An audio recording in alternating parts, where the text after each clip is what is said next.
Oh, wie geil ist das denn? Mega, Hammer. Oh, schaut das super aus.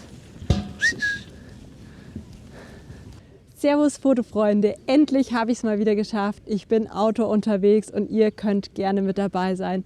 In diesem Video geht es darum, Langzeitfotografie zu machen, ohne dass du einen Filter benutzen musst. Ich wünsche dir viel Spaß dabei.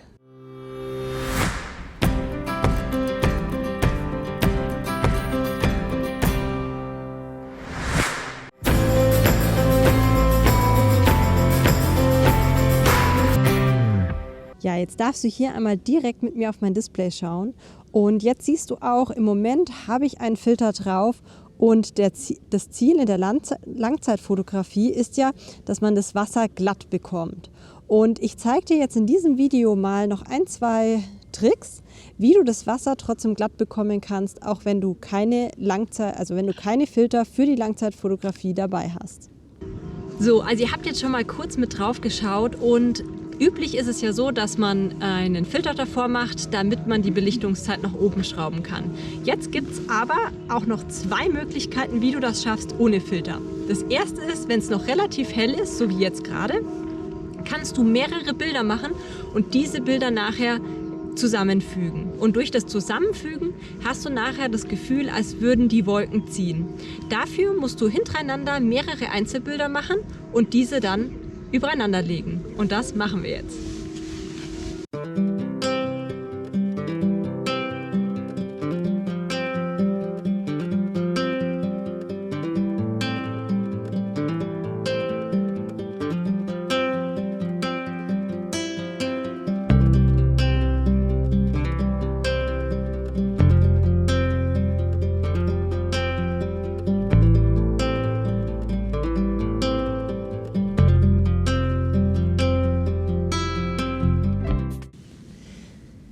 So, ich habe jetzt die Intervallaufnahme gestartet. Entweder ihr macht eine Intervallaufnahme, dann habt ihr natürlich zwischendurch recht viel Zeit, euch einfach die schöne Umgebung anzugucken.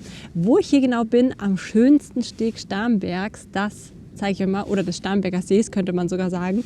Der schönste Steg, man kann auch super einfach parken und zum Parken gibt es fast immer genug Parkplätze, außer vielleicht am Wochenende, wenn es schönes Wetter ist, dann nicht mehr.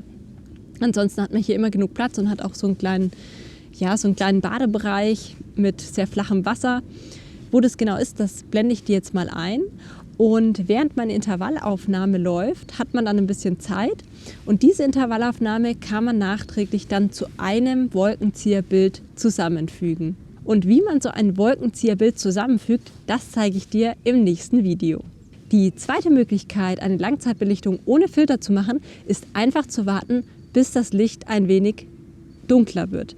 Denn wenn das Licht dunkler wird von Hause, also wenn die Sonne verschwindet nach Sunset, dann kannst du deine Belichtungszeit hochdrehen. Und umso dunkler es wird, umso länger kannst du die Belichtungszeit machen und kannst damit wunderschöne Aufnahmen machen, besonders auch, wenn die Lichter dann in der Nacht angehen. Boah, hier ist gerade ein total schöner Schwarm Vögel über mich drüber gezogen. Das sieht ja stark aus.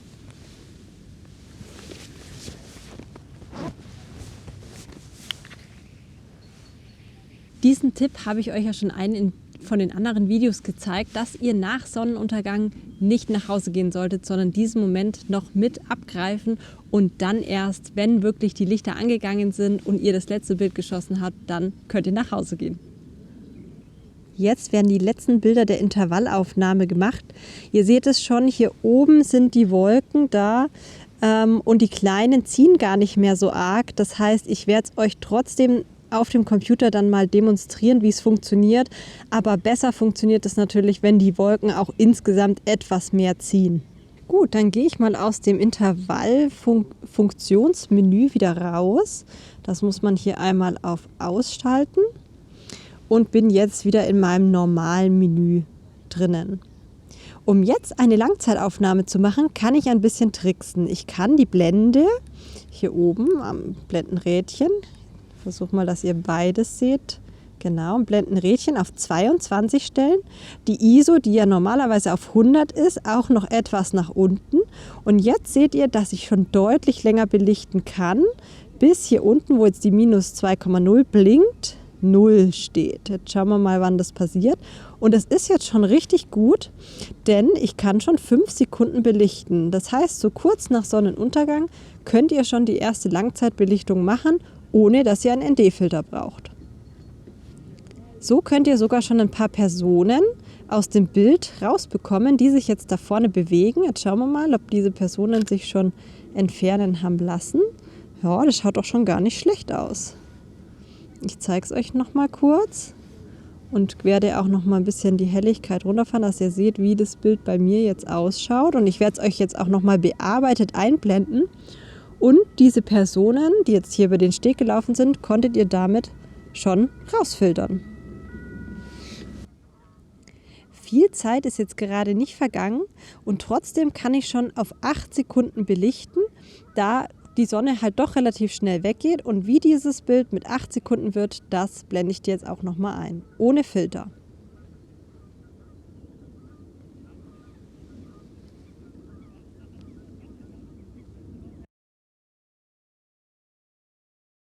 Jetzt ist es ungefähr eine halbe Stunde nach Sunset.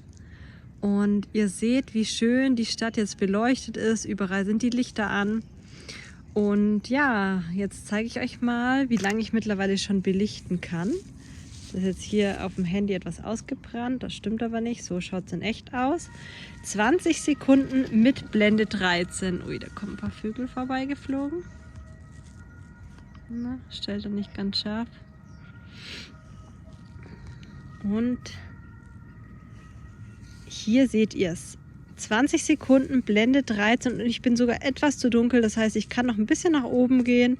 30 Sekunden, perfekt. Also das heißt, ihr habt jetzt schon mal so eine Größenordnung, dass eine halbe Stunde nach Sunset könnt ihr mit 30 Sekunden lang belichten, ohne ND-Filter. Ich habe jetzt auch noch mal auf ein sehr weitwinkliges Objektiv gewechselt, denn hier vor Ort ist einfach die Stimmung so genial und auch das Panorama ist so schön, dass es eigentlich ein bisschen schade ist, mit einem nicht so weitwinkligen Objektiv zu fotografieren, und habe jetzt noch mal auf ein Ultra-Weitwinkel-Objektiv geswitcht. Ja, ich denke mal, vom Prinzip her ist es jetzt einigermaßen klar geworden. Das heißt, wenn du Langzeitfotografie ohne Filter machen möchtest, musst du im Prinzip nur warten, bis das Licht so weit weggegangen ist, bis du deine Langzeitbelichtung, deine Belichtungszeit so hochdrehen kannst, dass du eben ein glattes Wasser hinbekommst, und das tust du meistens schon so ab 4-5 Sekunden. Heute ist es auch ganz ruhig, das Wasser, und ganz, also wenig Wellen, wenig Bewegung, und dadurch kriegst du das Wasser natürlich schon relativ schnell glatt und kannst dir so behelfen. Jetzt beginnen langsam die Lichter hinter mir anzugehen. Ich glaube, das ist jetzt etwas zu weit weg, um das zu sehen, aber die Lichter fangen jetzt an, dass sie überall angehen, und das solltet ihr auf jeden Fall auch noch mal mit einfangen. Jetzt habe ich noch was ganz Besonderes für euch, und zwar eine schöne Lampe. Ihr habt ja vielleicht schon mein Video über die Fotografie mit Lichtern gesehen. Da habe ich ja diverse Lichter mitgebracht und euch gezeigt. Falls du noch nicht weißt, wo du es kaufen kannst, dann schau doch mal in meinen Amazon-Shop. Dort habe ich dir all mein Equipment, auch die Handschuhe, mega gut. Gerade eben war ich noch gefroren, jetzt habe ich es endlich angezogen. Manchmal warte ich da zu lange, aber ja, die Handschuhe findet ihr, die Schuhe, die Lampe, alles, was ich hier so auch anhab, die Hose und so weiter, könnt ihr dort finden, und ich bin mit dem Equipment sehr zufrieden. Ansonsten würde ich es euch nicht empfehlen. Dann bauen wir jetzt mal die Lampe hier noch mit ein. Ich liebe die Lampe, und ja, schauen wir mal, die steht hier schon sehr gut, dass sie nicht ins Wasser fällt, und ob sie auch sichtbar ist auf dem Bild. Ja, das sieht sehr schön aus, und machen gleich noch mal so ein Bild. Sagt die Ente auch. Der Vorteil von Fotografieren mit geschlossener Blende ist, dass ihr auch gleichzeitig schöne Sonnensterne bekommt, denn umso geschlossener die Blende ist, umso besser werden auch die Sonnensterne, also Sonnensterne bzw. auch die Lichtsterne, die ihr dann seht. Und deswegen ist es eigentlich eine gute Kombination mit beiden. Ja, jetzt schauen wir noch mal an. Das schaut echt megamäßig aus. Oh, das ist der Hammer. Einziges Manko, was ich jetzt noch habe, ist, dass man vorne im Bild, der Steg ist nicht ganz parallel. Der Horizont, auf den achte ich immer gut. Und den Steg kann ich jetzt noch ein bisschen besser ausrichten. Aber ihr seht schon, ich blende euch auch das fertige Bild nochmal ein. Der Sonnenstern ist super schön geworden. Und auch die Wolken ziehen oben. Und obwohl es jetzt schon sehr, sehr dunkel wieder ist, sieht man doch, dass die Wolken da oben noch angestrahlt sind. Und das wird man besonders auf dem Bild jetzt dann gleich sehen. Schauen wir mal, ob es das jetzt gleich fertig ist, das Bild. Ja, mega schön. Also Blende 13, 30 Sekunden und ihr seht schon, dadurch, dass es jetzt wieder dunkler wird, kann ich sogar noch länger belichten und werde jetzt noch ein paar Ultralangzeitbelichtungen hinten dran hängen. Wenn man jetzt noch etwas länger belichten möchte, dann braucht man einen Fernauslöser, da die Sony-Kameras nur bis 30 Sekunden innerhalb der Kamera belichten können. Ich wünsche mir, wenn ich einen Wunsch äußern darf, bitte, liebes Sony-Team, macht doch mal eine integrierte Stoppuhr.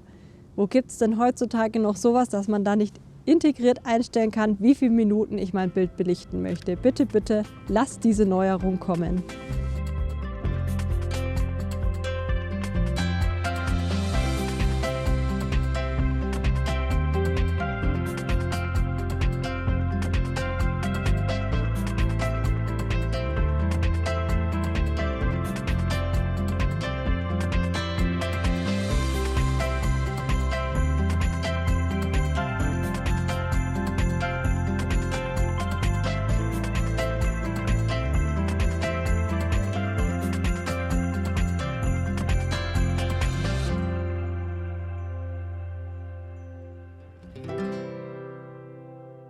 Ich hoffe, dir hat dieses Video über Langzeitfotografie ohne Filter gefallen. Und wenn du noch mehr über Lichtfotografie erfahren möchtest, dann schau doch gerne mal in die Videos, die ich gemacht habe, rein. Da findest du noch viele Fotografie-Videos zu anderen Themen.